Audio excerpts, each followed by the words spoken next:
The thing in the cornfield isn't scared of fire anymore. Every autumn, my dad torched the far field. He called it tradition, but never explained much more.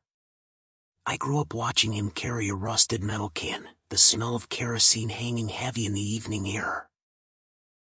He'd walk to the edge of the property, strike a long match, and let the flames lick the dry grass until the field glowed orange and hissed.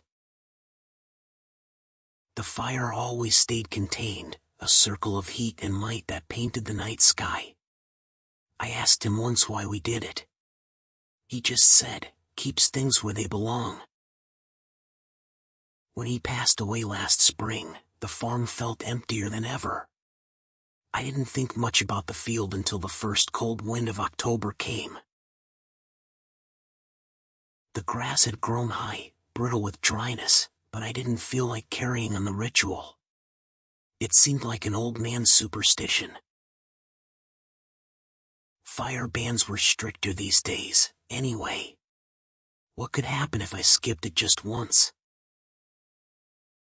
The first night after I made that decision, the scratching started. It came late, around midnight. I'd been trying to sleep in the old farmhouse bedroom, the one that faced the far field. At first, I thought it was tree branches in the wind. But the sound was too deliberate, 3 short scrapes, a pause, then another. Something was dragging along the glass. I sat up, heart beating faster. There were no trees near the window. By morning, there was nothing. No marks, no footprints in the frost, just silence. I tried to shake it off, but as dusk fell, I couldn't ignore the sense of unease creeping into my bones. I kept checking the windows, half expecting to see a face staring back. The second night, the scratching came again. Louder this time, like claws on wood. I grabbed a flashlight and crept through the house, but the beam showed nothing but empty hallways and peeling wallpaper. Outside, the field swayed in the dark like an ocean of shadows. I called my uncle the next day, the only other person who knew the farm as well as Dad did. Did Dad ever tell you why he burned the field every year? I asked. There was a pause, then a sigh. He said it kept the land clean.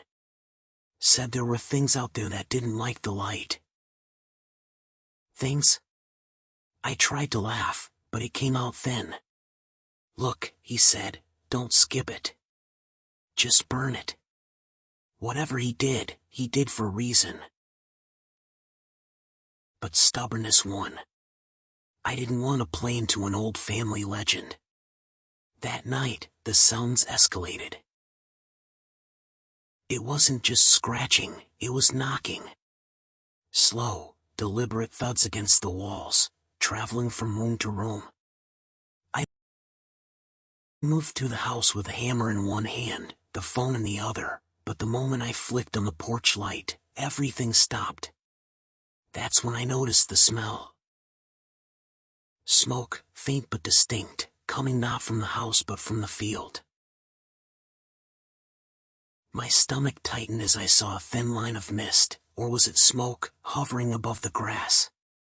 It glowed faintly, like moonlight caught in a fog.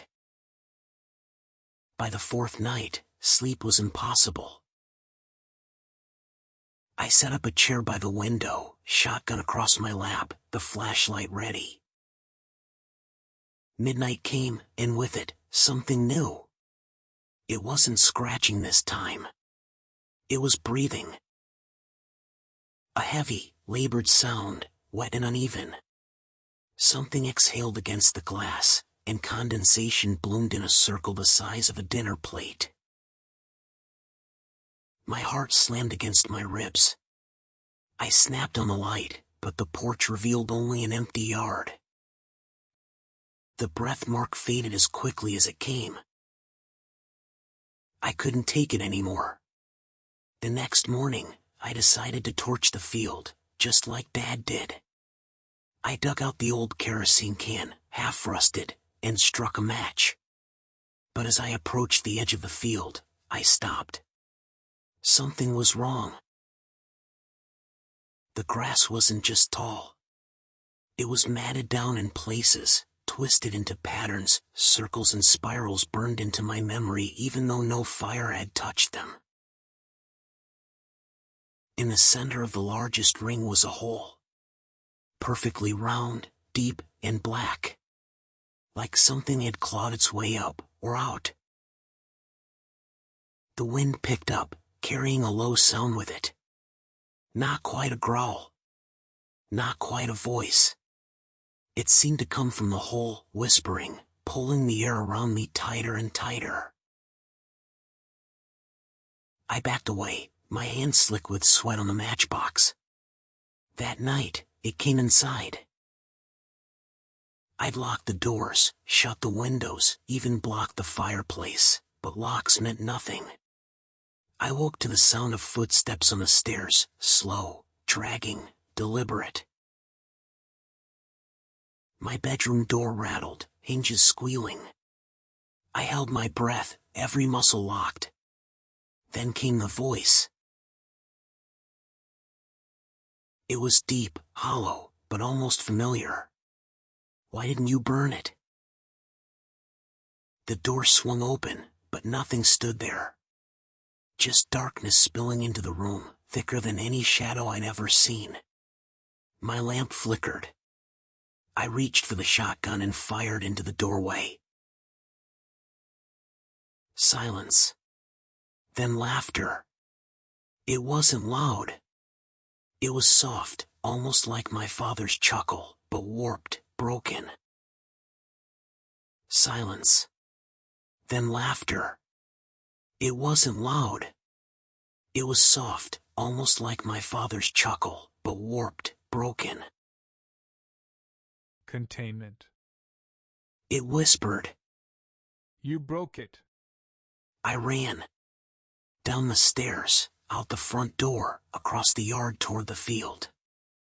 Behind me, something followed, fast, heavy, hitting the floorboards with inhuman force.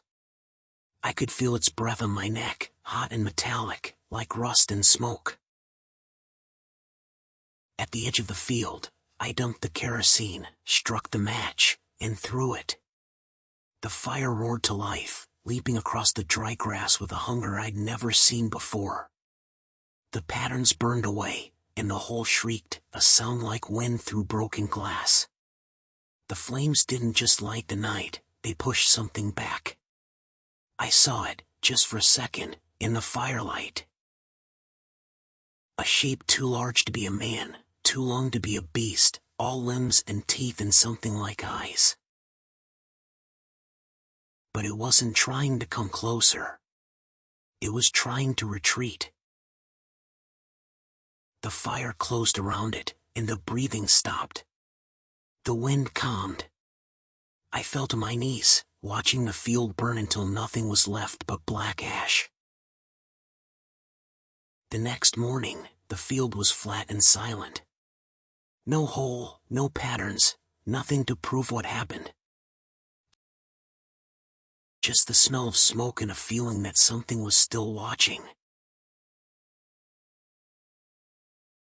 I don't know what my dad contained all those years. I only know this, every autumn, I'll burn the field. And if I ever have a son or daughter, I won't tell them why. Some things don't need explaining. They just need to stay in the fire.